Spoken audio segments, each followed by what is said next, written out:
శుక్లాంబరధరం విష్ణుం శశివర్ణం చతుర్భుజం ప్రసన్నవదనం ధ్యాయేత్ సర్వవిఘ్నోపశాంతయేత్. గురుర్బ్రహ్మా గురుర్విష్ణుః గురుర్దేవో మహేశ్వరః గురుః సాక్షాత్ పరబ్రహ్మ తస్మై శ్రీగురవై నమః.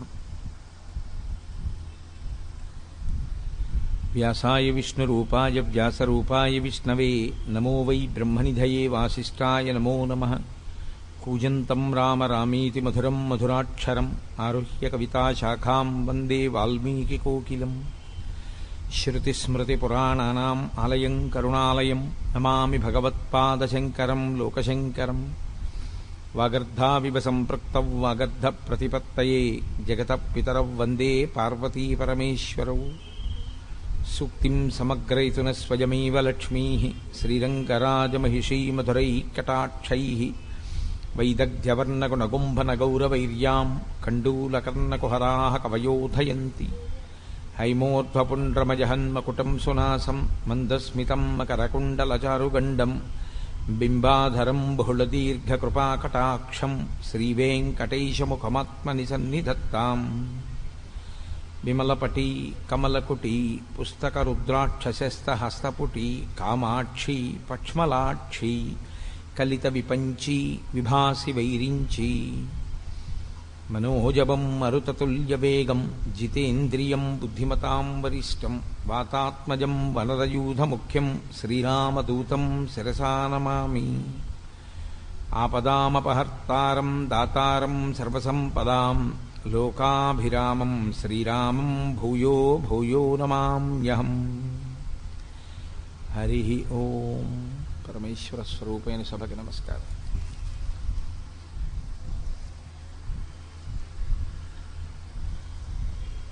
కురుక్షేత్రంలో యుద్ధభూమిలో నిలబడినటువంటి అర్జునుడు అటువంటి ధర్మక్షేత్రమునందు ధర్మమునందు వైక్లభ్యమును పొందాడు.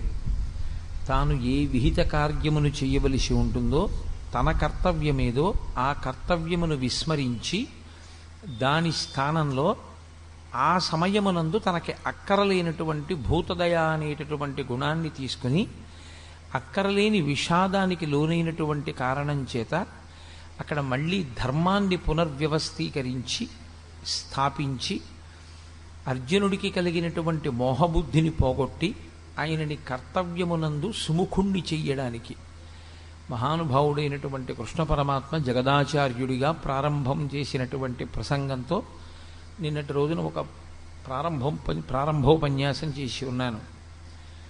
ఆయన అశోచ్యానన్వశోచస్త్వం ప్రజ్ఞావాదాంశ్చ భాషసే అంటూ మొదలుపెట్టాడు. శోకించడానికి కారణం లేదు, అసలు నీవు శోకించవద్దు. ఇది సనాతన ధర్మమునందు ఒక అత్యద్భుతమైనటువంటి ప్రతిపాదన. నీవు అమృతస్వరూపుడవు, ఆనందస్వరూపుడవు, కాబట్టి అసలు నువ్వు విచారించడానికి కారణం లేదు, నువ్వు ఏడవడానికి కారణం లేదు. ఏడవడానికి కారణం లేకపోయినా ఏడవడానికి కారణాన్ని నువ్వు తెచ్చుకోవడానికి కారణం అవిద్య, అజ్ఞానము. రెండవ వస్తువు ఒకటి ఉన్నది అన్న భ్రాంతి చేత అది వెళ్ళిపోతుందేమోనని ఒక బాధ, దాని యందు ఉన్న రాగము చేత దాని వందు ఉన్నటువంటి అభిమానము చేత అది వెళ్ళిపోతే తట్టుకోలేని పరిస్థితి. రెండవది ఒక్కొక్క వస్తువు ఎందున్నటువంటి ద్వేషము, ఆ ద్వేషము చేత అది ఉండిపోయిందనేటటువంటి బాధ. రెండూ బాధకి కారణములే. అతిగా ప్రేమించిన చోట ఆ వస్తువు ఉండదేమోనని బాధ, అతిగా ద్వేషించిన వస్తువు ఉండిపోయింది అని బాధ. రెండూ శోకమునకు కారణములే తప్ప రెండిటిలో ఏదీ కూడా అంతరాయము లేనటువంటి ఆనందమును ఇవ్వగలిగినటువంటి వస్తువులు కావు. అందుకే అశోచ్యానన్వశోచస్త్వం ప్రజ్ఞావాదాంశ్చ భాషసే.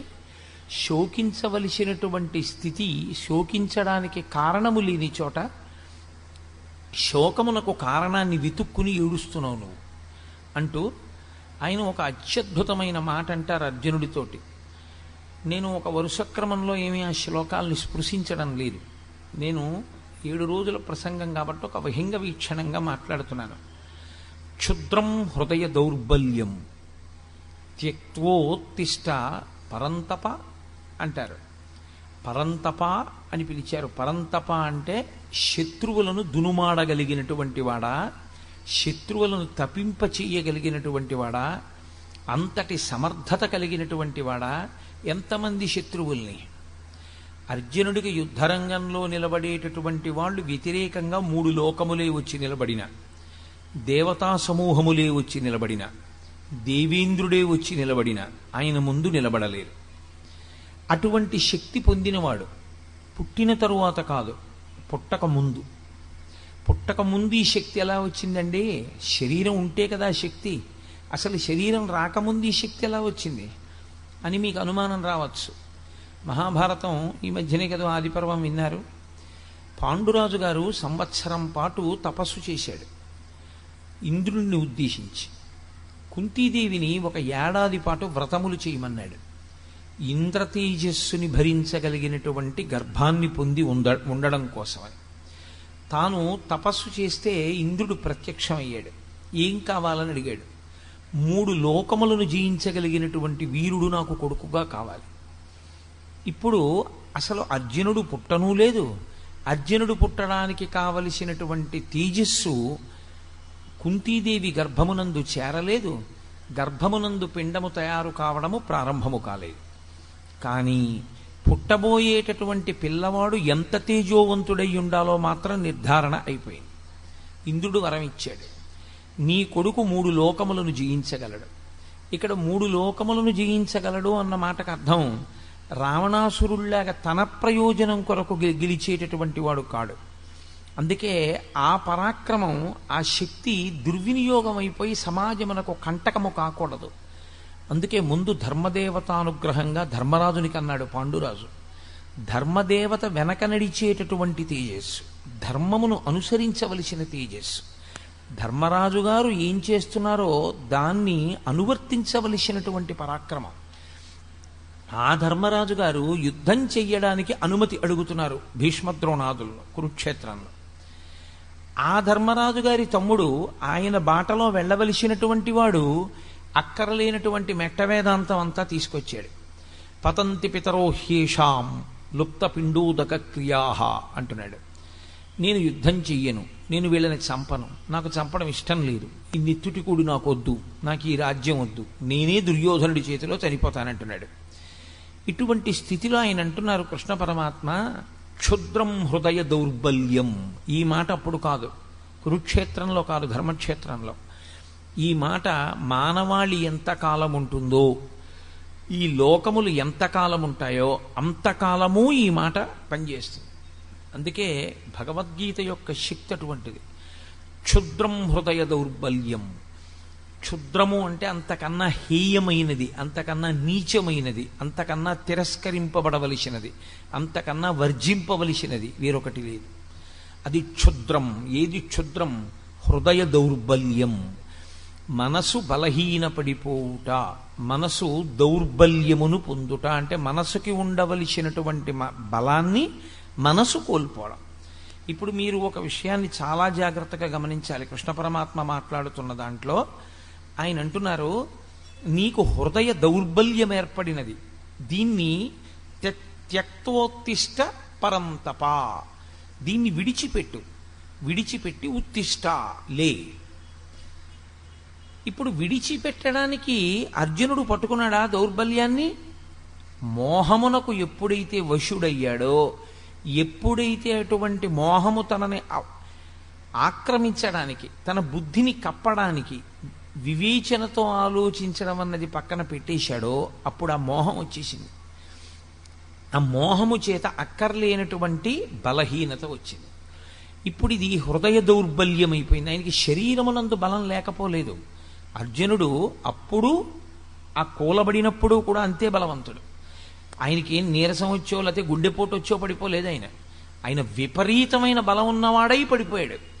గాంధీవం పట్టుకోగలిగిన వాడై గాంధీవం వదిలిపెట్టేశాడు. అస్త్రములను ప్రయోగించగలిగిన వాడై ప్రయోగించనంటున్నాడు. అంతమందిని చంపగలిగిన వాడై నేను చంపనంటున్నాడు. దీనికి కారణం ఆయనకి శరీరంలో ఏమైనా నీరసం వచ్చిందా, మనసులో బలహీనత వచ్చిందా? మనసులో బలహీనత వచ్చింది. క్షుద్రం హృదయ దౌర్బల్యం. ఇందువల్ల అలా వస్తుంది అంటే మీరు ఇక్కడ ఒక చిన్న విషయాన్ని గమనించవలసి ఉంటుంది. శరీరము స్థూలము, మనసు సూక్ష్మము. ఈ రెండింటికి ఉండే పెద్ద తేడా అక్కడ ఉంటుంది. ఏది సూక్ష్మమై ఉంటుందో దానిని వశం చేసుకోవడం కష్టం, ఏది స్థూలమై ఉంటుందో దాన్ని వశం చేసుకోవడం తేలిక. మీరు ఒక వ్యక్తి శరీరాన్ని వశం చేసుకోగలరు. ఒక వ్యక్తి సమాజంలో దొంగతనాలు ఎక్కువ చేస్తున్నాడు, సమాజంలో చెయ్యకూడని పనులు చేస్తున్నాడు. మీరు ఆ వ్యక్తిని తీసుకెళ్ళి, ఆ వ్యక్తి యొక్క శరీరాన్ని తీసుకెళ్ళి ఓ కారాగారంలో పెట్టగలరు, ఓ 2 ఏళ్ళు 3 ఏళ్ళు. ఆ వ్యక్తి యొక్క మనస్సు యందు పరివర్తన తీసుకురాగలదా కారాగారమో అని నన్ను అడిగారు అనుకోండి, తీసుకురావచ్చు, తీసుకురాలేకపోవచ్చు, లేదా అతను అంతకన్నా పెద్ద దొంగ కావచ్చు. ప్రతీకార బుద్ధిని పెంచుకున్నవాడై నన్ను ఫలానా అప్పుడు నేను యామరపాటుగా ఉన్నప్పుడు పట్టుకున్నారు కనుక నేను అసలు యామరపాటు పొందకుండా నేను సమాజాన్ని ఇబ్బంది పెడతాను అని అన్నాడు అనుకోండి, ఇప్పుడు మీరు అతని శరీరాన్ని బంధించగలిగారేమో కానీ అతని మనసులో పరివర్తన ఏమైనా తీసుకురాగలిగారా? మీరు తీసుకురాలేరు. స్థూల శరీరాన్ని వశం చేసుకోవచ్చు, బంధించవచ్చు. స్థూల శరీరాన్ని మీరు తీసుకొచ్చి కట్టి పడేయచ్చు మీ దగ్గర. కానీ సూక్ష్మ శరీరాన్ని మీరు వంచలేరు, మీ తరం కాదది. అది తనంత తానే మారవలసి ఉంటుంది. అది మారేది దేనికి అంటే ఒక్క బోధకు మాత్రమే మారుతుంది. పరివర్తన తనంత తాను మార్పు చెందితే అది సద్బుద్ధితో ఉంటుంది. అది అలా సద్బుద్ధితో ఆలోచన చెయ్యనంత కాలం అది దుర్బుద్ధితోనే ఉంటుంది. మీకు నేను ఇంకొక మాట చెప్పవలసి వస్తే, యథార్థానికి శరీరమునకు ఎంత బలమున్నది అన్న దాంతో అతను సృష్టించేటటువంటి ప్రమాదమునకు సంబంధం ఉండదు. అతను ఏ బలము లేనివాడు కావచ్చు, అత్యంత బలహీనుడు కావచ్చు. అతనేమి నిజంగా నలుగురు వచ్చి కలియబడితే నలుగురిని పడగొట్టగలిగిన శక్తి లేనివాడు కావచ్చు. కానీ అతని మనస్సు మాత్రం మహాక్రూరముగా ఉందనుకోండి, అతని మనస్సు విషపు పురుగుగా ఉందనుకోండి, అది చాలా క్రూరమైన ఆలోచనలు చెయ్యగలిగితే అతని క్రూరత్వము ఎంత దూరం ఉందో ఆ ఆలోచనని బట్టి అతని శరీరము అంత బలవంతరము కాకపోయినా అతను సమాజమునకు ప్రమాదము చెయ్యగలడు. అతని శరీర బలంతో సంబంధం లేకుండా కేవలము అతని మనస్సు యొక్క క్రౌర్యము అతని శరీర బలాన్ని దాటి సమాజానికి అపకారం చేస్తుంది. అదేవిధంగా ఒక వ్యక్తి శరీర బలం ఎంత సంబంధం ఉండదు, కానీ ఆయన మనస్సుకి ఉన్నటువంటి పవిత్రత చేత, మనస్సుకి ఉన్నటువంటి శక్తి చేత ఆయన సమాజమునకు అంతటి మహోపకారమును చేయగలరు. 95 సంవత్సరముల వయస్సులో పరమాచార్య స్వామి తన ధర్మానికి తాను కట్టుబడి సన్యాస ధర్మం అంటే సన్యాస ధర్మమేనని మహానుభావుడు వాహనం ఎక్కకుండా తోపుడు రిక్షా పట్టుకుని నడిచి వెళ్ళారు. ఒక దేవాలయ ప్రాంగణంలో రాత్రివేళ పడుకుని నిద్రపోయేవారు. 96 సంవత్సరముల వయస్సు కలిగినటువంటి శరీరం ఏ బలం ఉందని అలా చేయగలిగింది? ఆయన నోరు విప్పి ఒక్క మాట మాట్లాడితే ఆ మాట ఎంతో గొప్పదైంది. ఒకానొక సభకి వెళ్ళారు పరమాచార్య స్వామి వారు. వెళితే సభలో ఉన్న వాళ్ళు అన్నారు, మీరు మాకు నిరంతరం మంచి మాటలు చెప్తున్నారు, కానీ మేము పాపములను చెయ్యకుండా నిగ్రహించుకోలేకపోతున్నాం. మేము పాపం చేస్తున్నాం. మాకు తెలుసు మీరు చెప్తున్న బోధల వలన మాకేమర్థం అవుతోందంటే మేము చేస్తున్నటువంటి పాపములే మమ్మల్ని బాధపడుతున్నాయి, ప్రకృతి యందు దేవతానుగ్రహం లేని స్థితిని కల్పిస్తున్నాయి. కాబట్టి మేము ఇప్పుడు ఈ పాపము నుంచి విడివెడకుండా ఉండలేకపోయిన స్థితిలో మమ్మల్ని మేము నిగ్రహించుకోవడానికి మీరు ఎంత బోధ చేసినా మా మనసుని మేము మార్చుకోలేకపోతుంటే మేమేం చెయ్యాలని అడిగారు. ఒక్కసారి చిరునవ్వు నవ్వి ఒక్క 2 నిమిషాలు ఆగి ఆయన అన్నారు, మీ అందరి కొరకు మీరు చేస్తున్నటువంటి పాపములకు ప్రాయశ్చిత్తంగా చెప్పవలసినటువంటి స్థానమునందు కూర్చుని నేను చెప్పినా మీరు వినలేకపోతున్నందుకు, మార్చుకోలేకపోతున్నామని నాకు చెప్పినందుకు, మారనటువంటి వాళ్ళకి చెప్పడమే కానీ మార్పు తేలేకపోయానన్న నా బాధ పోగొట్టుకోవడానికి వారం రోజుల్లో ఒక రోజు రాత్రిక నుంచి నేను ఆహారాన్ని స్వీకరించకుండా ఉపవాసం ఉండిపోతానన్నాడు. ఆ మాటకి అప్పటి వరకు మేము మారలేకపోతున్నామన్న వాళ్ళు 195% మార్పు వచ్చింది. ఇది యథార్థంగా జరిగిన సంఘటన. పవిత్రమైన మనసు కలిగినటువంటి వ్యక్తి ఎంత బలహీనమైనటువంటి మనస్సున్నవాణ్ణి ఉద్ధరించి బలవత్తరం చేసి తేజోవంతుణ్ణి చేసి చక్కగా సమాజానికి పనికొచ్చేవాడిగా చెయ్యగలడు. ఆయన శారీరకంగా ఎంత బలంగా ఉన్నాడు అన్న దానితో సంబంధం ఏమి ఉండదు. ఆయన మనస్సు ఎంత పవిత్రం, ఆయన మనస్సు ఎంత శక్తివంతం, ఇది ప్రధానమై ఉంటుంది. అందుకే సూక్ష్మదేహము యొక్క శక్తి ముందు స్థూలదేహము నిలబడలేదు. సూక్ష్మదేహానికి ఉన్నటువంటి వేగం ముందు స్థూలదేహం నిలబడలేదు. స్థూలదేహానికి ఉండే వేగం చాలా చాలా తక్కువ. నేను ఇక్కడి నుంచి హైదరాబాద్ వెళ్ళాలి అని అనుకున్నాను అనుకోండి, కనీసంలో కనీసం నేను 11 గంటల నుంచి 12 గంటలు ప్రయాణం చేస్తే తప్ప నా స్థూల శరీరం హైదరాబాదుని చేరుకోలేదు. అదే నా సూక్ష్మ శరీరంతో నేను హైదరాబాద్ వెళ్ళాలి అని అనుకున్నాను అనుకోండి, మా అబ్బాయి ఇల్లు నాకు జ్ఞాపకానికి వచ్చింది అనుకోండి, ఒక్క క్షణంలో మా అబ్బాయి హాల్లో కబ్బోర్డ్లో పైగూట్లో కుడి చేతి పక్కన ఏ వస్తువు పెడతాడో నాకు కనపడుతుంది మనోనేత్రంలో. సూక్ష్మ శరీరానికి వేగం ఉంటుంది, స్థూల శరీరానికి అంత వేగం ఉండదు. అందుకే సూక్ష్మ శరీరం స్థూల శరీరాన్ని వశం చేసుకుని ఉంటుంది ఎప్పుడు. అన్ని శక్తులు దానివి. ఆ మనస్సు పవిత్రమై, ఆ మనస్సు ఎప్పుడూ పవిత్రమైన వస్తువుల్ని పట్టుకునేటట్టుగా తర్ఫీదిచ్చుకున్న జీవుడున్నాడే, వాడు కూడా దాని వలన తరించిపోతుంటాడు. స్థూలదేహంతో ఎంత చేస్తున్నాడన్నది కాదు, సూక్ష్మదేహంతో చేసినది ఏదుందో అది అపార శక్తివంతము. దీనికో లక్షణం ఉంది, ఇది విపరిణీయతే. దీనికి ఉన్న లక్షణం ఏమిటంటే శరీరముగా ఉంటుంది, దేహముగా ఉంటుంది. శరీరము అన్న పేరు చేత దీనికి శిథిలం అవ్వడమే దీని యొక్క లక్షణం. ఇది పెరుగుతోంది అంటే దీని సంధిబంధములు విడిపోతాయి, దీని యందు ప్రజ్వరుడు ప్రవేశిస్తాడు. ఇది నానాటికి మారిపోతుంది. నానాటికి మారిపోయి చిట్ట చివరికి ఏమవుతుందంటే ఇది దహింపబడుతుంది. దీన్ని తీసుకెళ్ళి కాల్చేస్తారు. కాబట్టి దీని చిట్ట చివర ఏం జరుగుతుంది అంటే, మీరు ఎంత గౌరవంగా శరీరాన్ని చూశారు, ఎంత ప్రేమగా చూశారు, ఆ శరీరం లోకంలో ఎన్ని గౌరవాలు పొందింది, ఎన్ని దండలు వేయించుకుంది, ఎంతమందితో నమస్కారాలు పెట్టించుకుంది, ఆయన మాట్లాడితే ఎన్ని వేల మంది విన్నారు, ఎన్ని నమస్కారాలు చేశారు, వీటితో ఏమీ సంబంధం ఉండదు. ఆ శరీరముతో ఉండగా ఆయన చేసుకున్న మంచి పనిది. కాబట్టి ఈశ్వర శాసనాన్ని ఆయన ఔదల దాల్చాడు. కానీ అది ఎంత గొప్ప శరీరమైనా కావచ్చు, ఎంతటి మహాత్ముడి శరీరమైనా కావచ్చు, తొట్టతొదకు మాత్రం కాలిపోవలసిందే, అథవా భూమి యందు కప్పి పెట్టబడవలసిందే తప్ప వేరొకలా శరీరంతో ఉండడం అన్నది మాత్రం సంభవం కాదు. అంతటి మహాత్ముడైన పరమాచార్య స్వామి వారైనా కూడా ఆయన శరీరం పంచభూతాల్లోకి వెళ్ళిపోవలసిందే. వివేకానందుడైనా వెళ్ళిపోవలసిందే, రామకృష్ణ పరమహంస అయినా వెళ్ళిపోవలసిందే. శరీరములు వెళ్ళిపోతాయి. కాబట్టి మనస్సు అది శక్తివంతమై ఉంటుంది. ఇది ఎంత జర్జరీభూతమైపోనివ్వండి, ఇది ఎంత వృద్ధాప్యమును పొందనివ్వండి, మనస్సు బలంగా ఉందనుకోండి, మనస్సు తేజోవంతంగా ఉందనుకోండి, మనస్సు పవిత్రంగా ఉందనుకోండి, అది మాట్లాడిన ఒక్క మాట లోకానికంతటికీ ఉపనిషత్తు అయి కూర్చుంటుంది. అందుకే వేదాంతము అనుభవంలోకి రావాలి, వేదాంతము మనసుని పవిత్రం చేయడానికి పనికి రావాలి. అనుష్ఠానమునకు పనికిరాని ధర్మము తాను ఆచరించడానికి, తన మనసుకు పట్టించుకోవడానికి పనికిరాని వేదాంతము తనకు అక్కరకు వచ్చేవి కావు. శుష్క వేదాంతం అని లోకంలో ఓ మాట, తాను ప్రసంగించడానికి మాత్రమే పనికొచ్చే వేదాంతం తనని నిజ జీవితంలో ఉద్ధరించేది కాదు.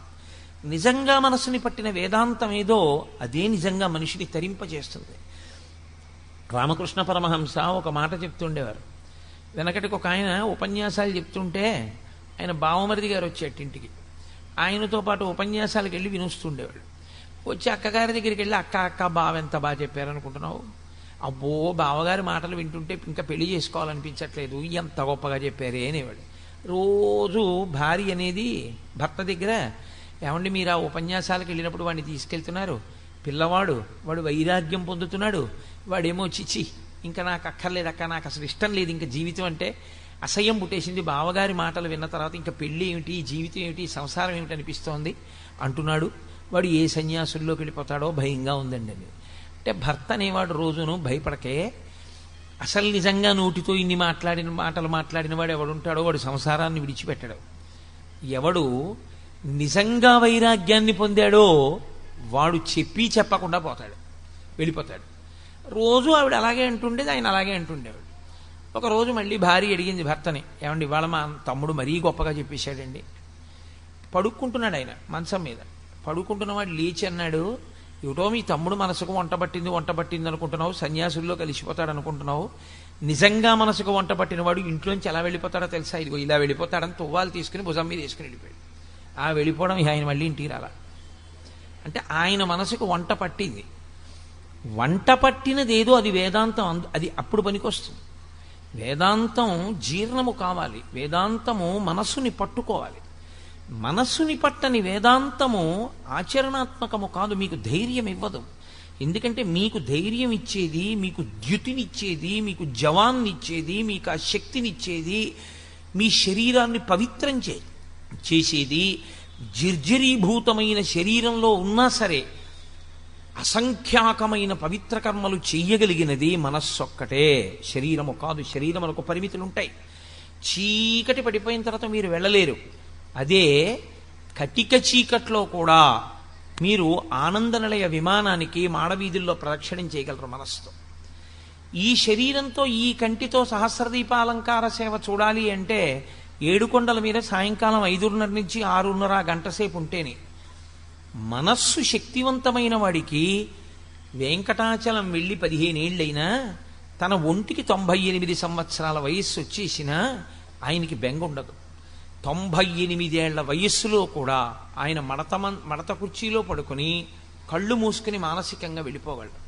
అందుకే కిష్కింధకాండ చివరిలో రామాయణంలో ఒక అద్భుతమైన ప్రతిపాదన చేస్తారు వాల్మీకి మహర్షి.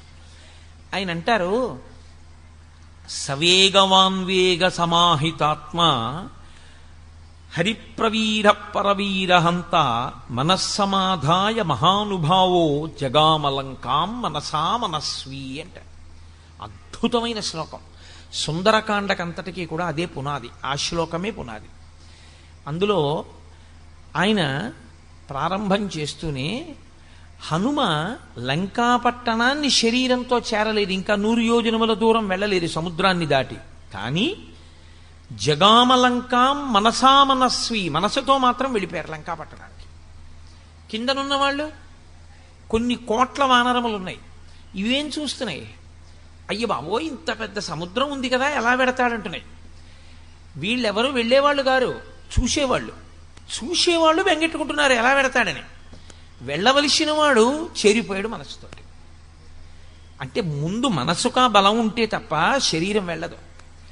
మనస్సుకి ఆ బలం ఉండాలి.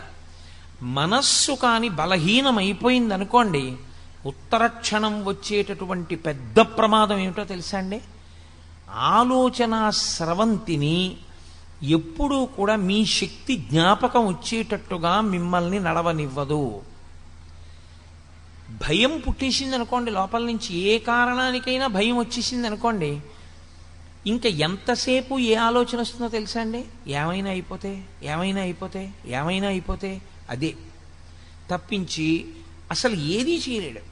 ఆయన శుభ్రంగా ఉంటాడు, ఏమీ ఉండదు, ఆరోగ్యం చక్కగా ఉంటుంది.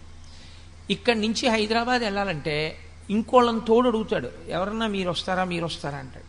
ఎందుకంటే తోడు, హైదరాబాద్ మీరు వెళ్ళొచ్చుగా, మీకేమి ఇబ్బంది లేదు, షుగర్ లేదు, బీపీ లేదు, ఏమీ లేదు, ఎందుకు మీకు తోడు? ఎందుకైనా మంచిది, పెద్దవాడిని అయిపోయాను కదండి, ఒక్కడిని వెళ్ళడం ఎందుకంటే అంటే ఒక్కడిని వెళ్ళడం ఎందుకు, పెద్దవాడిని అయిపోయానంటే? ఆయన అనుమానం ఏమిటంటే తాను చీకట్లో బెర్త మీద పడుకుని ఉండగా పక్క వాళ్ళు ఎవరికి తనకి తెలియనప్పుడు తనకి ఏ స్పృహ తప్పిపోవడమో శోష చేయడమో జరిగితే తన పేరు తాను చెప్పుకోలేకపోతే ఎలా తనని గుర్తుపడతారు? తనేనా అయిపోతాడేమో, తను ఎక్కడో దింపేస్తారేమో, తన పెట్టి ఎత్తుకుపోతారేమో, అన్నీ ఇంకా వికృతమైన ఆలోచనలే, సరి అయిన ఆలోచనలు రావు. ఈ ఆలోచన ఏం చేస్తుందో తెలుసా అండి? హైదరాబాదు చక్కగా పెళ్లి కొడుకులా వెళ్ళిపోగలిగినటువంటి శక్తి ఉన్నవాడు ఎవడూ దొరకలేదని వెళ్ళడం మానేస్తాడు. ఇప్పుడు శరీరంలో బలం లేక వెళ్ళలేదా, మనసుకి జవం లేక వెళ్ళలేదా? దేనికి వెళ్ళలేదు? శరీరానికి బలం లేక వెళ్ళకపోవడం కాదు, మనసుకి బలం లేక వెళ్ళలేదు. ఇంకొక ఆయన ఉంటాడు, ఏమయ్యా ఈ వయసులో ఎందుకయ్యా నీకు గుడికి రోజు ప్రదక్షిణానికి పడిపోతావేమో అన్నారనుకోండి, ఆయన అంటాడు, గుడికి ప్రదక్షిణం చేయకుండా ఉండిపోతాను ఏమిటండి? ఉంటానా? అప్పుడు ఉండనుగా. మరి ఈ శరీరంతో ఉన్నంతకాలం చేయవలసిందే ఉంది, గుళ్ళోకి వెళ్ళడమేగా. మరి ఆ గుళ్ళోకి వెళ్ళడం మానేసి ఇంక నేను ఈ శరీరాన్ని చూసుకుంటే ఈ తెప్ప ఇవ్వడం వల్ల వచ్చిన ఉపయోగం ఏమిటి? ఏటికి వరదొస్తోంది, నీ దగ్గర ఒక పడవ ఉంది, ఈ పడవలో ఏరు దాటేసేయి. ఏరు దాటేస్తే ఆవలి ఒడ్డుకు వెళ్ళిపోతావు. ఇక వెళ్ళిపోయావా, నిన్నేం చేయలేదు, ఎందుకంటే అవతల చాలా ఎత్తు, ఇక నిన్ను వరద ఏం చేయదు. కాబట్టి తొందరగా దాటు, ఏరు వరదొస్తే ఇంక దాటలేవు అన్నారు. ఒక ఆయన గబగబా తన పడవ తీసుకుని ఏరు దాటేశాడు. ఇంకొక ఆయన పడవ వంక చూసుకుని, ఇంత చక్కటి పడవ, ఇంత బాగా రంగులు వేయించాను, ఇంత కష్టపడి చేయించాను, ఇప్పుడు ఇటువంటి పడవలో నేను ఎడుతుంటే ఏమో ఆయన చెప్పాడు కానీ గంట వరకు రాదని, తీరా నేను బయలుదేరగానే వరదొచ్చేస్తే ఈ పడవ తట్టుకోలేకపోతే, ఈ పడవ గభాలన తిరగబడిపోతే, నేను ఆ పడవలో ఉండిపోతే, బయటికి రాలేకపోతే, ఈలోగా కొట్టుకుపోతే, పోనీ అన్నాడు కానీ అంత కొట్టుకుపోతామా, యువతల ఒడ్డు నుండి ఒడ్డునేగా ఉన్నాను అని పడవ ఎక్కకుండా పడవను దాచుకుని ఒడ్డుని నించున్నాడు. గంట అయిపోయింది, వరద వచ్చేసింది, పడవ పోయింది, తాను పోయాడు. ఏమిటి ఉపయోగం? పడవని ఉపయోగించుకున్నవాడెవరో వాడు ఏరు దాటుతాడు తప్ప, పడవని చూసుకుని మురిసిపోయి అయ్యి బాబోయ్ ఈ పడవ ఎక్కడ ఏమైపోతుందో, ఈ పడవ తట్టుకుంటుందో తట్టుకోదో అని పడవని దాచుకుందాం అనుకున్నవాడు పడవతో పాటే పోతాడు తప్ప పడవ తనకు ఉపయోగపడదు. పరమేశ్వరుడు ఈ శరీరాన్ని ఎందుకు ఇచ్చాడంటే, దీన్ని తెప్పని చేసుకుని దాటు సంసార సముద్రాన్ని. దాటేటప్పుడు నీవు ఒక గొప్ప ప్రయోజనం కావాలి అంటే ఖచ్చితంగా కష్టపడవలసి ఉంటుంది. నేను ఒక ఉపన్యాసం చెప్పాలి అని అనుకుంటే, ఒక గంట సేపు మాట్లాడాలి అని నేను అనుకుంటే, ఒక గంట సేపు నేను ఇలా స్థిమితంగా కూర్చోవలసి ఉంటుంది.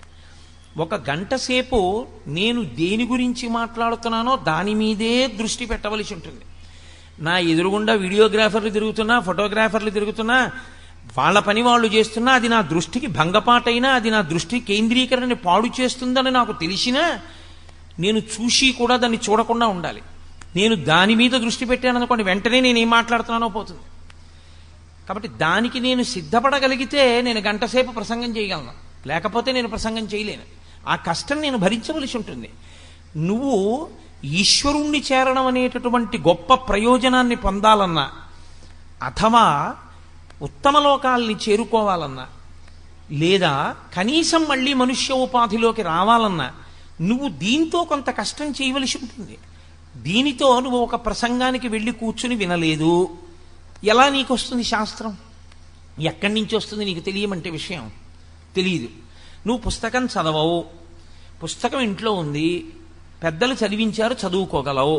పుస్తకం తెచ్చుకోవు, పుస్తకం చదవవు, చదువుకుని అర్థం చేసుకునే ప్రయత్నం చెయ్యవు. మరి ఈ శరీరంతో నువ్వు ఎలా తరిస్తావు? ఎందుకండి దాన్ని చదవడం? ఇప్పుడు ఆ భగవద్గీత అంతా చదవకపోతే వచ్చిన నష్టం ఏమిటండి? రోజు చక్కగా టీవీ చూస్తాను, చూడు, అదిగో ఆ పడవని పట్టుకుని చూసుకుని మురిసిపోతూ గడిపేసి పడవ తాను కొట్టుకుపోయిన వాడు ఎలా ఉంటాడో అలాగే కొట్టుకుపోతాడు. ఈ తెప్పని ఎవరు వాడుకుంటాడో వాడు మాత్రమే ఏరు దాటుతాడు. ఆ ఏరు దాటడం అనేటటువంటి ప్రక్రియ యందు మనసు చాలా చాలా ప్రధానమైన పాత్ర పోషిస్తుంది.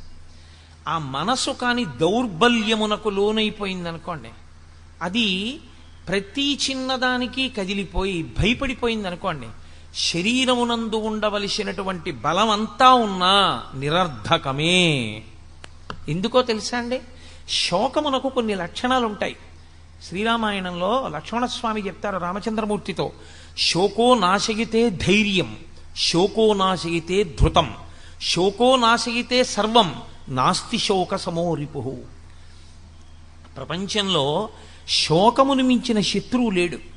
ఎందుచేతనంటే శత్రువు ఏం చేస్తుంటాడంటే ఎప్పుడూ వీడిని ఎలా పాడు చేద్దామని చూస్తాడు. శోకం ఏం చేస్తుందంటే ఎవరు శోకమును పొందారో వాణ్ణే పాడు చేసేస్తుంది.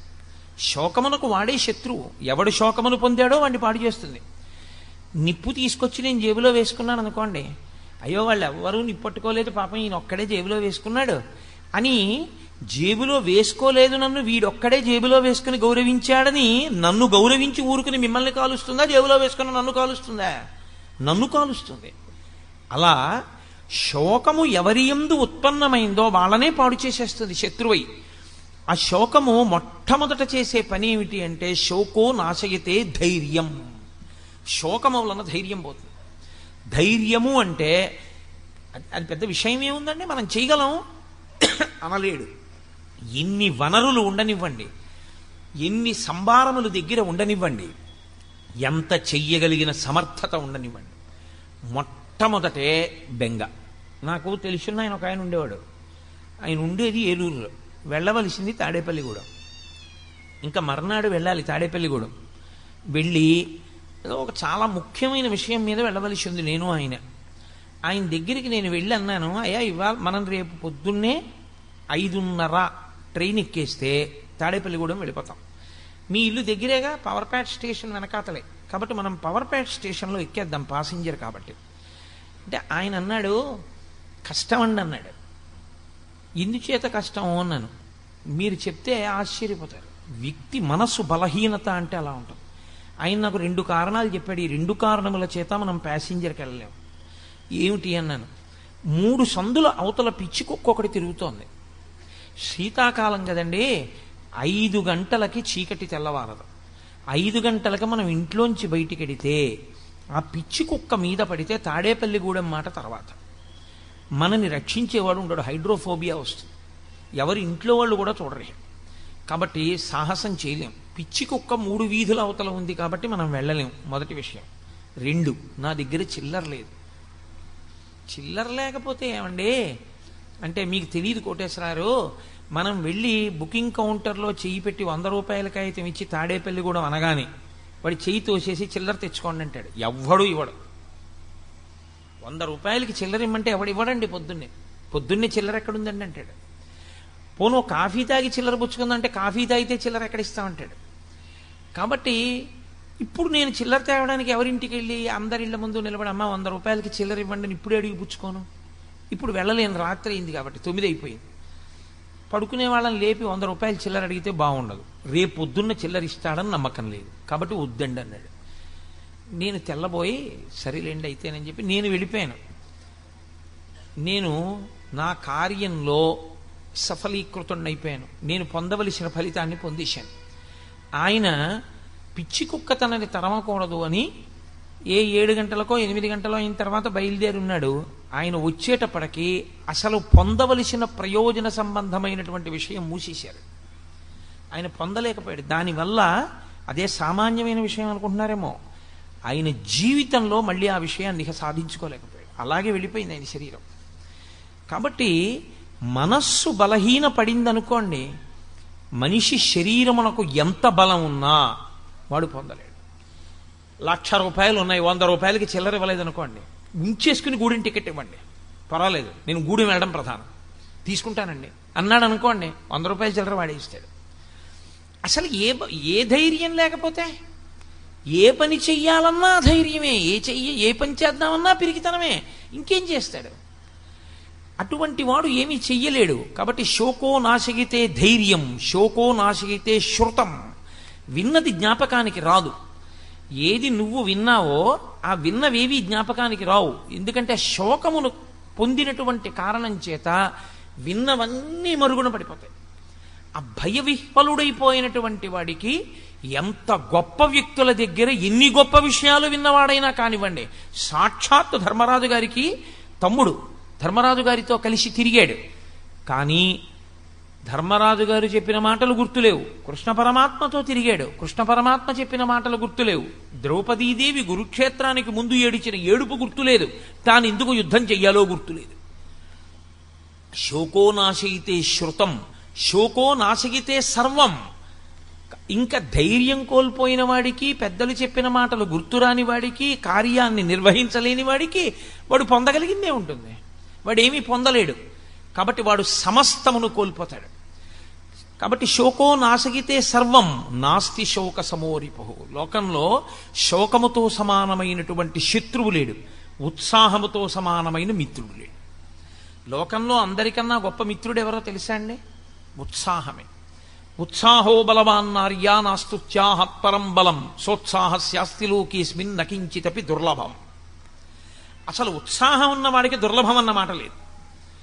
ఆ ఉత్సాహం ఉండి మనం ఎందుకు చెయ్యలేము, మనం చెయ్యగలం అనుకున్నాడు అనుకోండి, వాడు సాధించగలడు, వాడు ఆ ప్రయత్నం మీద పూనికతో నిలబడగలడు. అసలు ఆ ఉత్సాహమే లేనివాడు ఎన్ని సంభారములు ఉన్నా ఎన్ని వనరులు ఉన్నా వాడు చెయ్యగలిగినటువంటి విషయం ఉండదు.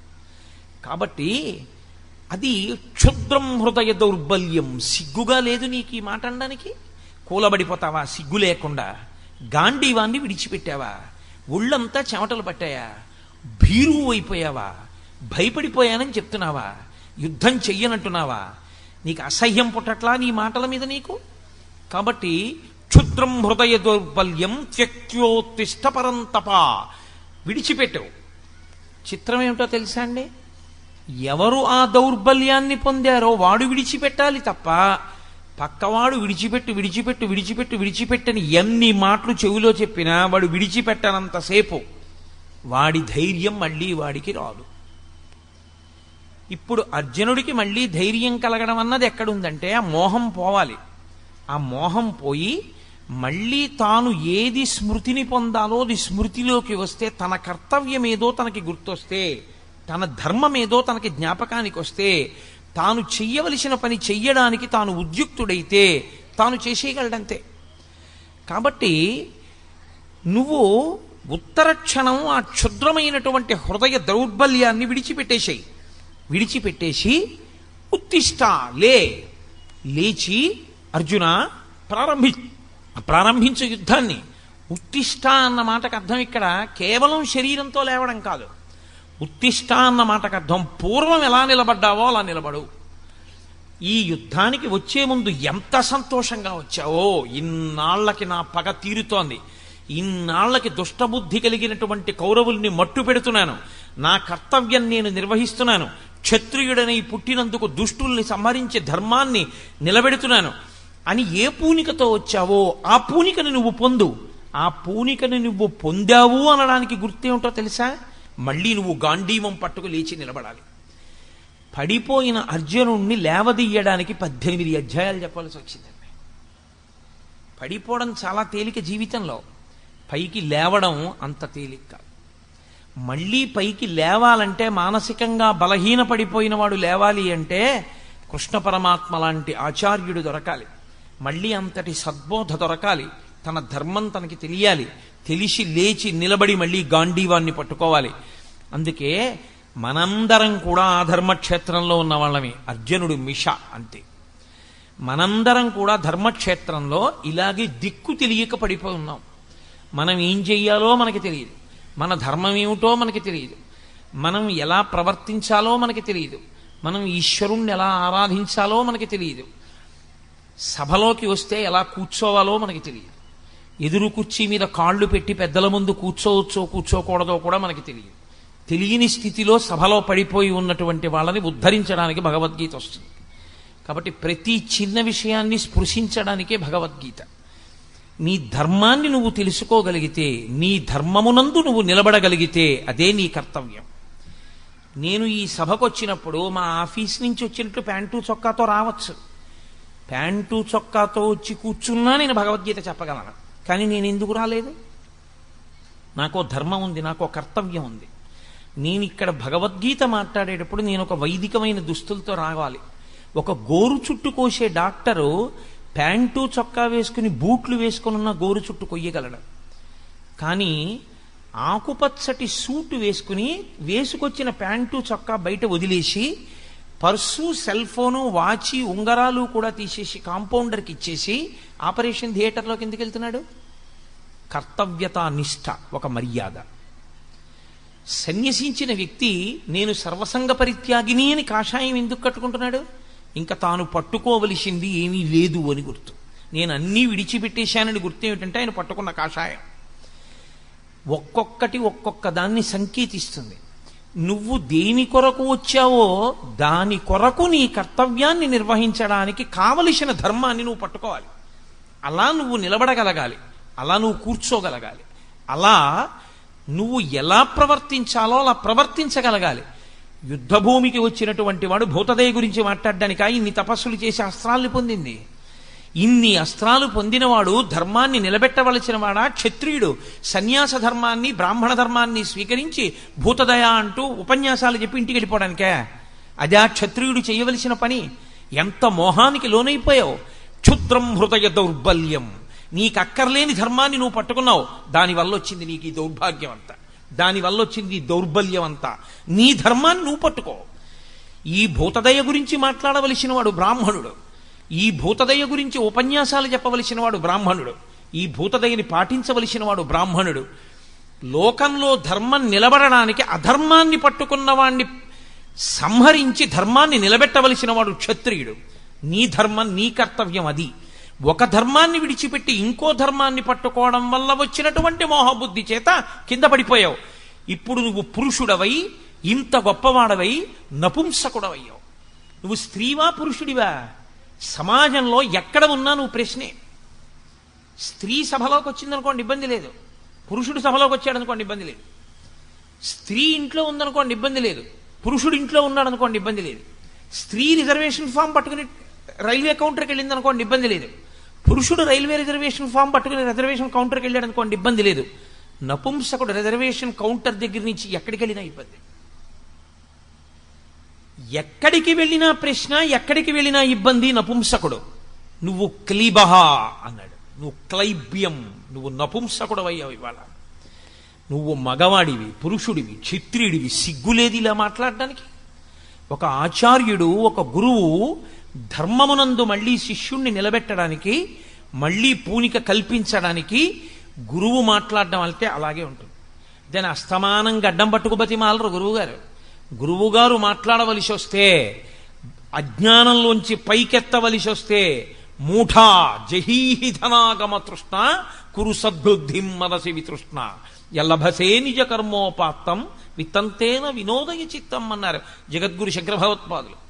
కాబట్టి జగద్గురువైనటువంటి కృష్ణ పరమాత్మ మాట్లాడుతున్నారు కురుక్షేత్రంలో. అర్జునుడి కొరకు కాదు, తర్వాతి కాలంలో, తర్వాతి యుగాలలో, తర్వాత దేశకాలముల యందు వచ్చేటటువంటి సమస్త మనుష్య జాతి ధర్మమునందు వైక్లభ్యమును పొందితే భగవద్గీతయే శరణ్యం. మళ్ళీ ధర్మమును ఊంచుకోవడానికి ఏ ఆశ్రమంలో ఉన్న వాళ్ళ ధర్మమైనా సరే వాళ్ళు పట్టుకోవాలి అంటే ఒక్కొక్క ఆశ్రమానికి ఒక్కొక్క ధర్మం ఉంటుంది. బ్రహ్మచారి ధర్మం బ్రహ్మచారిది, గృహస్థు ధర్మం గృహస్థుది, వానప్రస్థు ధర్మం వానప్రస్థుది, సన్యాసి ధర్మం సన్యాసిది. తప్ప సన్యాసి ధర్మాన్ని గృహస్థు పట్టుకోకూడదు, వానప్రస్థు ధర్మాన్ని బ్రహ్మచారి పట్టుకోకూడదు, బ్రహ్మచారి ధర్మాన్ని గృహస్థు పట్టుకోకూడదు. ఎవడి ధర్మాన్ని వాడు పట్టుకోవాలి. ఒకటి ధర్మాన్ని ఒకడు పట్టుకుంటే పాడైపోతాడు. బ్రహ్మచారి తలకాయ దూకోకూడదు, గృహస్థు తలకాయ దూకోవాలి. బ్రహ్మచారి తాంబూలం వేసుకోకూడదు, గృహస్థు తాంబూలం వేసుకోవచ్చు.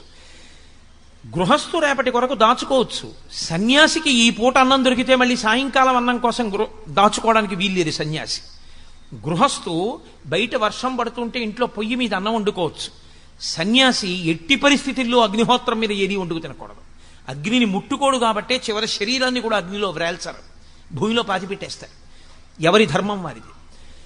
బట్ట మార్చుకున్నది ధర్మం కాదు, లోపల మనసు మార్చుకుని పట్టుకున్నది ధర్మం. లోపలి మార్పు రాకుండా పైకి తెచ్చుకున్నటువంటి మార్పులు డాంబికాలు, ఆడంబరాలు. ఇది తెగేసి చెప్పేస్తున్నాడు కృష్ణ పరమాత్మ. ఎవరు ఏది పట్టుకోవాలో అదే పట్టుకోవాలి. గృహస్థాశ్రమంలో ఉన్నవాడు కాషాయం కట్టుకోకూడదు.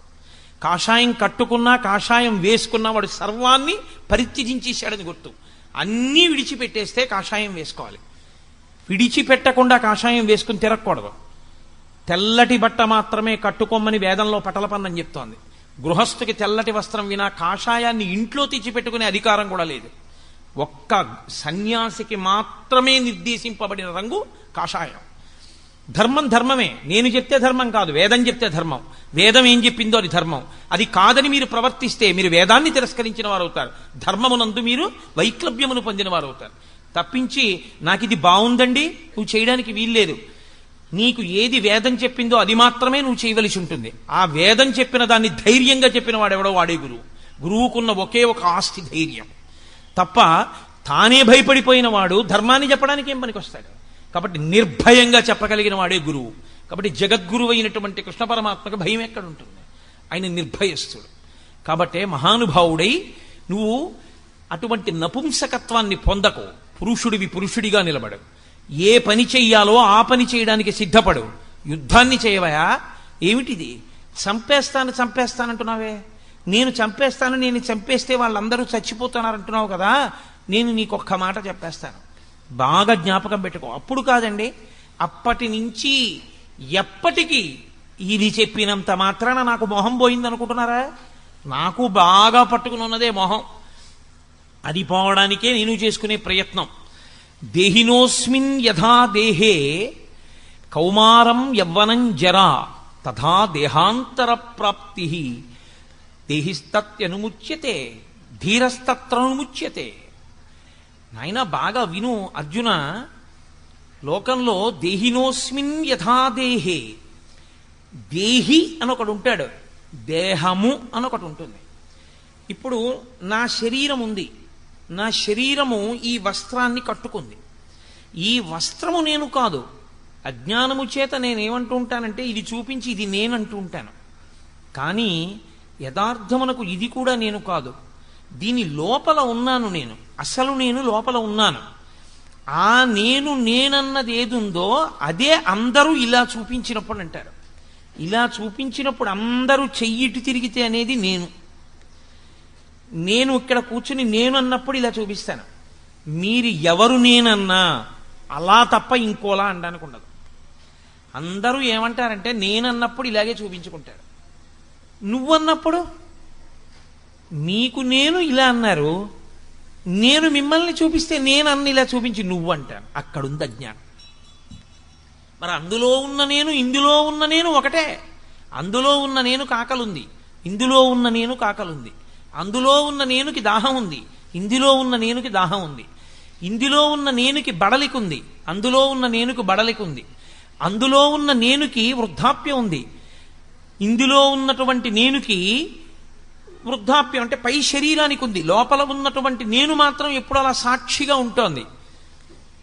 ఇవన్నింటినీ శరీరం పొందుతుంటే ఆ లోపల ఉన్న నేను దీనికి ఆకలేస్తోందని అందులోనూ తిని తృప్తి పొందుతోంది. ఇక్కడ లోపల ఉన్న నేను దీనికి ఆకలేస్తోందని ఇందులో ఏదైనా వేస్తే తృప్తి పొందుతోంది. ఇందులో ఉన్న నేను ఎలా తృప్తి పొందుతుందో ఆకలేసినప్పుడు అందులో ఉన్న నేను కూడా అలాగే తృప్తి పొందుతుంది. కాబట్టి నేను అన్నప్పుడు నాలో ఏదుందో అదే అందులోనూ ఉంది తప్ప ఇంకోటి లేదు.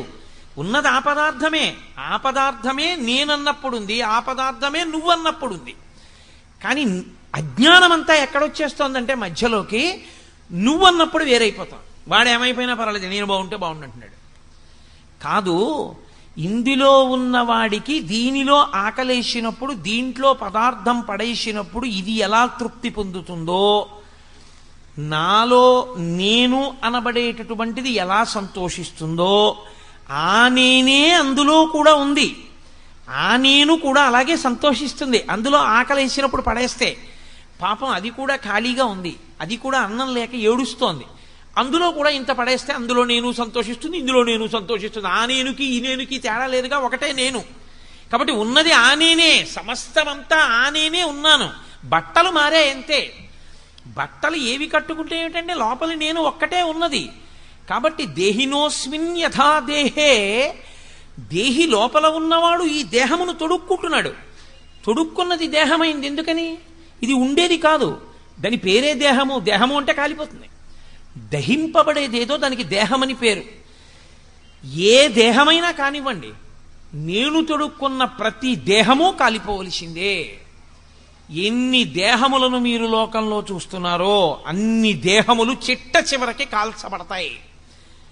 నేను తొడుక్కున్న ఈ దేహమైనా, మీ అందరూ తొడుక్కున్న దేహములైనా కొంతమంది ముందు కొంతమంది వెనక, అంతే తేడా తప్ప అన్ని శరీరములు అన్ని దేహములు కాలిపోవలసిందే.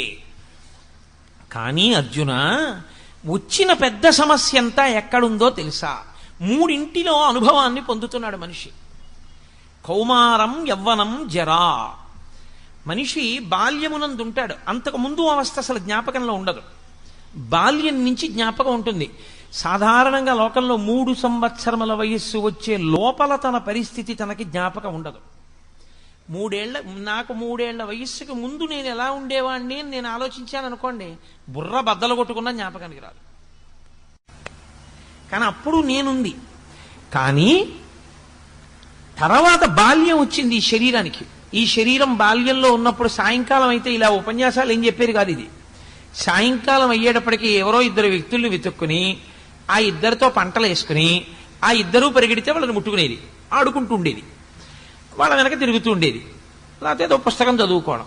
అమ్మ చద్దన్నం పెడితే చక్కగా పొద్దున్నే చద్దన్నం తినేయడం, అమ్మ పడుకోమంటే పడుకోవడం, మేస్టార్ కొడితే చేయి పట్టడం, మేస్టార్ చదువుకోమంటే చదువుకోవడం. బాల్యంలో ఈ శరీరం ఉన్నప్పుడు నేను బాలుడను, నేను విద్యార్థిని, నేను చదువుకుంటున్నాను, నేను ఇంకా చిన్న వయస్సు, నాకు 8 ఏళ్ళు, నాకు 10 ఏళ్ళు, నేను పురుషుడను, నేను బాలుడను, నేను ఫలానా వారి కొడుకుని తెలుసుకుంది. ఇదే దేహం మారిపోయింది, వెనక్కి వెళ్ళదు. మీరు బాగా గుర్తుపట్టాలి. నేను ఇవన్నీ అంగీకరిస్తోంది. ఇవి అంగీకరించడంలో నేనుకు అభ్యంతరం లేదు. నేను అంటే లోపల ఉన్న సాక్షి, నేను తెలుసుకుంటున్నాను. నేను యవ్వనంలో ఉన్నాను. ఒకప్పుడు నాకు 25 ఏళ్ళలో 26 ఏళ్ళలో ఉన్నప్పుడు మా అమ్మగారు నాకు పెళ్లి చేస్తానంటే, అవును నేను యవ్వనంలో ఉన్నాను, పెళ్లి చేసుకోవాలి, అంగీకరించాను. అనురూపమైనటువంటి ఒక స్త్రీ కొరకు అన్వేషణ చేశాను, ఆమెని నా భార్యగా అంగీకరించాను. ఇప్పుడు యవ్వనంలో ఉండి నాకు మంచి ఒంట్లో ఓపికంది అని ఎవరో పెద్ద ఆయన నిచ్చెనెక్కబోతుంటే, మీరేం ఎక్కుతారని నిచ్చిన బలేవారే, మీరు కింద ఉండండి, గబుక్కుని కాలు జారిందంటే ఇబ్బంది అని నేను ఎక్కాను. ఆయన నన్ను అనలేదు.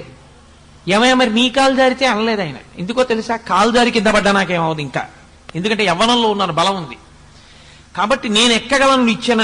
ఆయన కూడా ఊరుకున్నాడు. నాకు బలం ఉన్నది, నేను ఉపవాసం చేస్తే ఇబ్బంది రాలేదు. తెల్లవారుజామున 3 గంటలకు పూజకు కూర్చుని మధ్యాహ్నం 11 గంటలకు పూజలోంచి పైకి లేచినా అంతసేపు వాసం పెట్టేసుకున్న వాడిని వేసుకున్నట్టే కూర్చుండిపోయినా నాకు వచ్చిన అభ్యంతరం ఏమీ లేదు. నేను యవ్వనంలో ఉన్నాను, తెలుసుకుంది నేను తెలుసుకున్నానప్పుడు కూడా నేను అంటే ఈ శరీరము యవ్వనములో ఉన్నది. దాటాను యవ్వనాన్ని.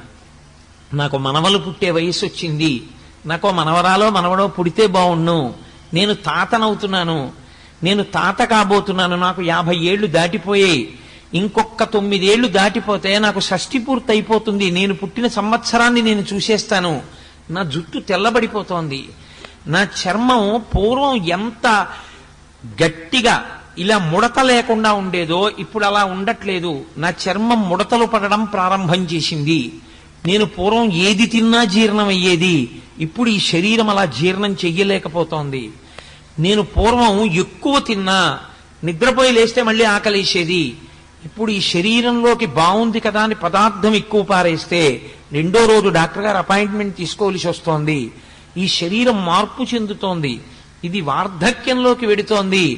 ఇప్పుడు ఈ శరీరాన్ని, ఈ కళ్ళని కళ్ళజోడు తీసేసి అక్కడ పెట్టేసి చదువుకో అని పుస్తకం ఇస్తే చదవలేదు, ఈ కళ్ళు చూడలేవు, దీనికి కళ్ళజోడు ఎప్పుడూ ఉండాలి, కళ్ళజోడు ఇలా పెట్టుకుంటేనే చూడగలదు.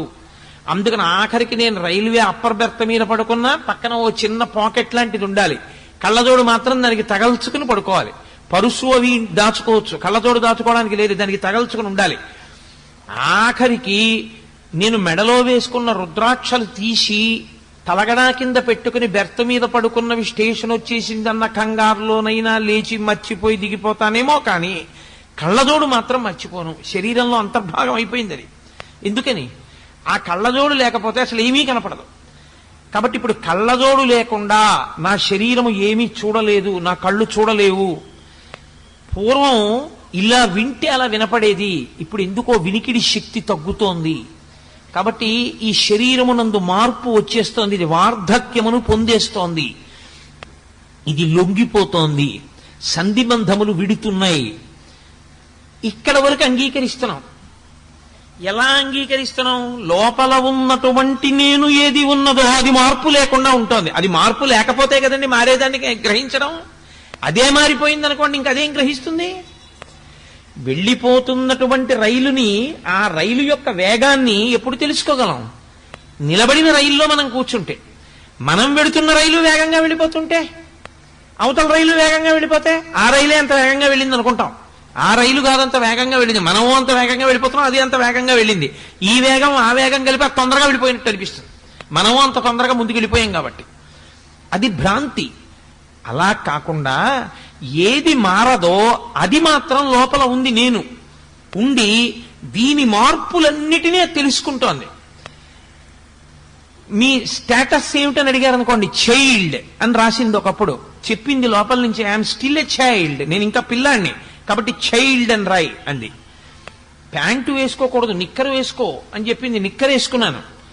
హాఫ్ టికెట్ అడిగాను.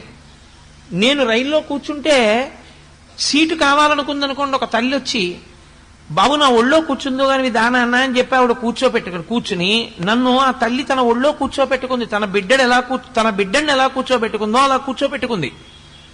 నాకు 18 ఏళ్లు దాటాయి, నేను యవ్వనంలో ఉన్నాను. ఇప్పుడు నా ధర్మం ఎలా మారిపోయింది? ఇప్పుడు నేను యవ్వనంలో ఉన్నాను, ఫుల్ టికెట్ ఇమ్మని అడుగుతాను. నేను చిన్నపిల్లాడప్పుడు నేను ఇలాగే ఎవరో ఒక ఆవిడ కూర్చోబెట్టుకుంటే ఒళ్ళో కూర్చున్నానండి అంటానా? అనను. అమ్మ మీరు కూర్చోండి, నాకు ఒంట్లో ఓపిక ఉంది, పర్వాలేదు తల్లి మీరు కూర్చోండి, నేను నించుంటాను, నిలబడగలనమ్మా, నాకు ఓపిక ఉందమ్మా అంటాను.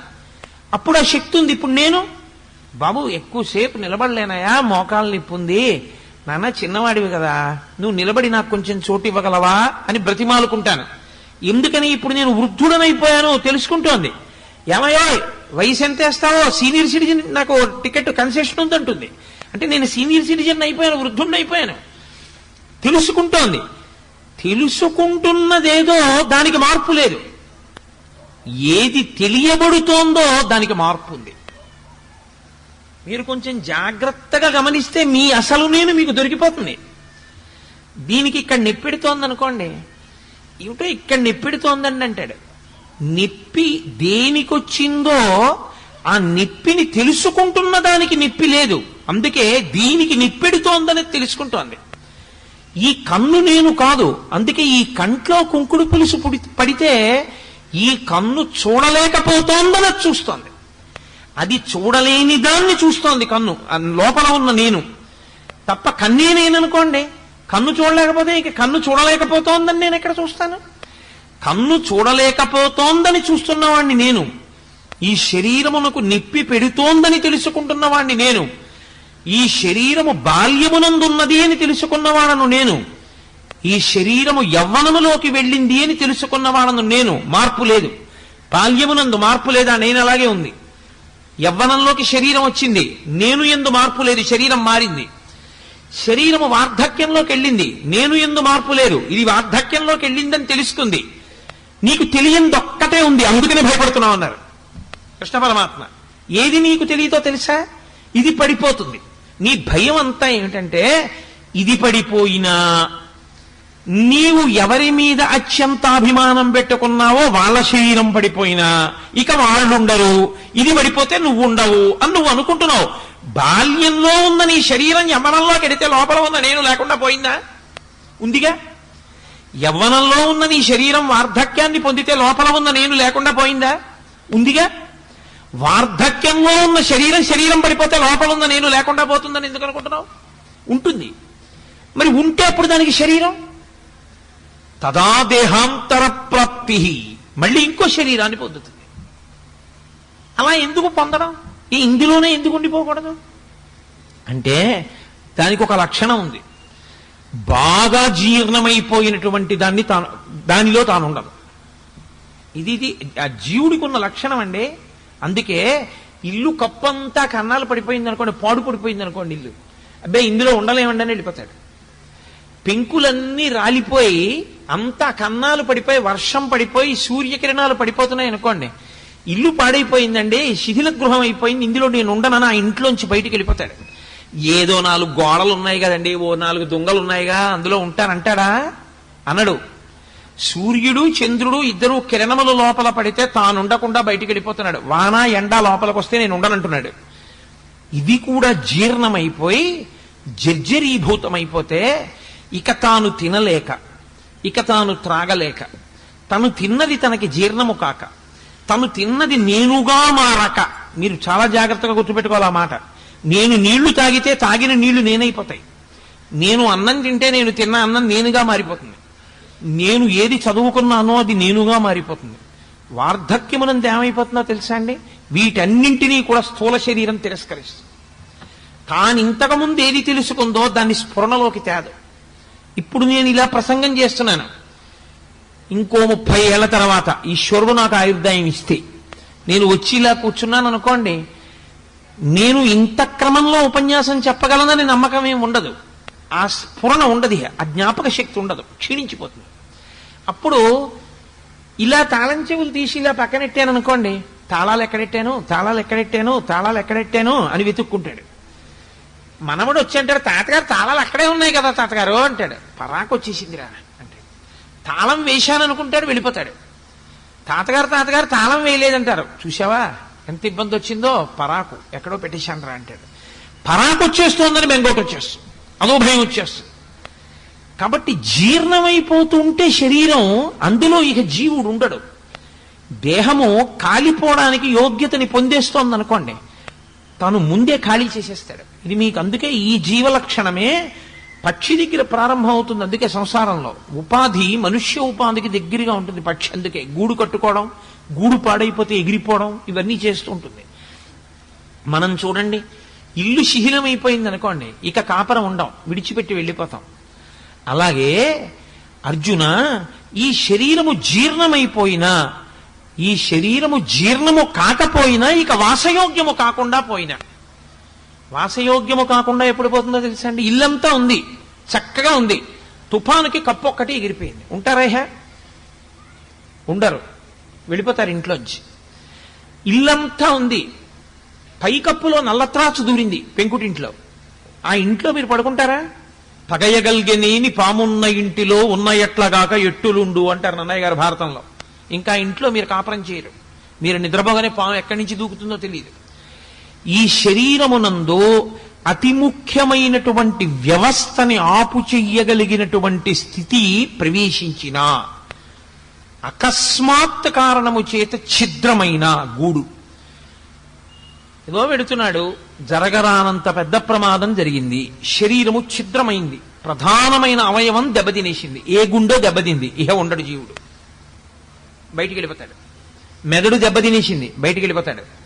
మూత్రపిండాలు రెండు నలిగిపోయాయి, బయటికి వెళ్ళిపోతాడు. ఏవి ప్రధానమో అవి నలిగిపోతే ఇక జీవుడు దాని ఎందు ఉండడు. ఎందుకంటే ఇందులో ఉండి నేనేం చేయలేను నిర్ణయానికి వస్తాడు.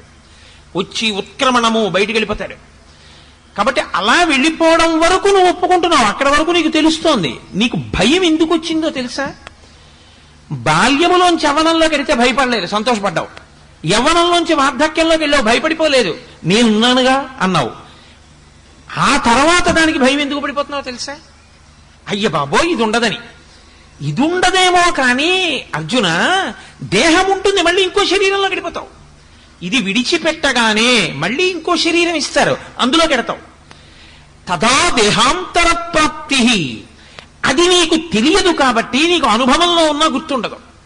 అనుభవంలో ఉన్న గుర్తుండని కారణం చేత, లేకపోతే కిందటి జన్మలో శరీరం విడిచిపెట్టి ఈ శరీరంలోకి వచ్చాను నేను ఏదో శరీరం విడిచిపెట్టకపోతే ఇందులోకి ఎలా వచ్చానండి? ఇందులోకి వచ్చానంటే ఒకటి విడిచిపెట్టి ఇందులోకి వచ్చాను. కానీ మరి విడిచిపెట్టింది ఎందుకు గుర్తులేదు? అది గుర్తుందనుకోండి, నాకు పెద్ద విషయం ఏముందండి, ఇందులో బాల్యం మారి యవనంలోకి వస్తే నేను లేనా? యవ్వనం మారి వ్యర్థాక్యంలోకి వెడితే ఇందులో లేనా? దీన్ని విడిచిపెట్టినప్పుడు మళ్ళీ వెడతాను. గతంలో ఓసారి అది విడిచిపెట్టి ఇందులోకి వచ్చాను కదండి, ఇప్పుడంతే ఇది విడిచిపెట్టి మళ్ళీ ఇంకో దాంట్లోకి వెడతానంటాను. అది జ్ఞాపకం లేదు, అది నీకు స్ఫురణలో లేదు. అలా ఎందుకు మారావో నీకు గుర్తులేదు అర్జున. తదా దేహాంతర ప్రాప్తి, కానీ శరీరం పొందుతావు.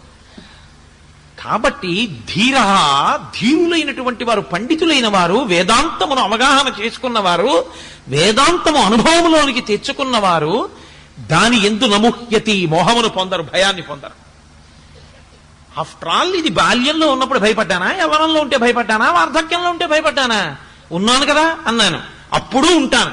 ఇది విడిచిపెట్టినా ఇంకో దేహంలో ఉంటాను. కాబట్టి ఏమిటి భయం నాకు? కాబట్టి ఇది పడిపోతుంది, నాకేం భయం లేదు. పడిపోతే పడిపోనివయా, ఇది తనంత తాను పండై పడిపోతే ఇందులోంచి ఇంకో దాంట్లో కెడతాను, ఇంకో శరీరంలో కెడతాను. బాల్యంలోంచి యవ్వనంలోకి, యవ్వనంలోంచి వార్ధక్యంలోకి వెళ్ళినందుకు. కాబట్టి ఇంకా ఏడవడం ఎందుకు? దేనికి బాధపడిపోతున్నావు? దేనికి ఏడుస్తున్నావు? శరీరాలు పడిపోతాయి, శరీరాలు పడిపోతాయి, నేను చంపేస్తానంటా ఏంటి? నువ్వు చంపేస్తే అయిపోతుంది అనుకుంటున్నావా? వాడు ఇంకో శరీరంలోకి వెళ్ళిపోతాడు అంతే. నువ్వు చంపకుండా ఉంటే వాడు ఉండిపోతాడు అనుకుంటున్నావా? జర్జరీభూతం అయిపోయిన తర్వాత వెళ్ళిపోతాడు. మరి నీ కర్తృత్వం ఏంటి? నీ కర్తవ్యం నీది, నీ ధర్మం నీది. నువ్వేం చేయాలో తెలుసా? ధర్మాన్ని నిలబెట్టడానికి ఇప్పుడు ఈ శరీరములను నువ్వు సంహరించాలి. నువ్వు కేవలం నిమిత్తం, అసలు చంపేవాడు ఈశ్వరుడు, వాడు ఒకడు ఉన్నాడు. ఇవన్నీ ఎవడు నడుపుతున్నాడో వాడు అవన్నీ చేసేది. ఇది తెలియక ధీరుడవు కాక మోహాన్ని పొందుతున్నావయా అని. ఇందులో ఒక గొప్ప రహస్యం ఒకటి ఉంది. ఏమండి బాల్యంలోంచి యవనంలోకి వెళ్ళినప్పుడు నాకు తెలిసిందిగా ఇదే మారింది, బాల్యంలోంచి యవ్వనంలోకి వచ్చిందని. యవ్వనంలోంచి వార్ధక్యానికి వెళ్ళినప్పుడు నాకు తెలిసిందిగా ఇది ముసలితనాన్ని పొందిందని. మరి గత శరీరంలోంచి ఈ శరీరంలోకి వచ్చిందన్న విషయాన్ని గుర్తు లేకుండా ఎందుకు చేశాడు ఈశ్వరుడు? గతంలో నేను ఒక శరీరంలో ఉన్నాను, అదిగో ఆ శరీరం అప్పుడు అక్కడ పడిపోయింది, ఆ తర్వాత నేను ఇందులోకి వచ్చానన్న విషయం గుర్తు లేకుండా ఎందుకు చేశాడు ఈశ్వరుడు? అది కూడా గుర్తుంటే బెంగ లేకుండా ఉండేది కదండి. అది ఎందుకు లేకుండా చేశాడు? ఆ రహస్యాన్ని రేపు విందురుగాని. గంట సమయం అయిపోయింది కాబట్టి రేపు ఆ విషయాన్ని వివరణ చేస్తాను.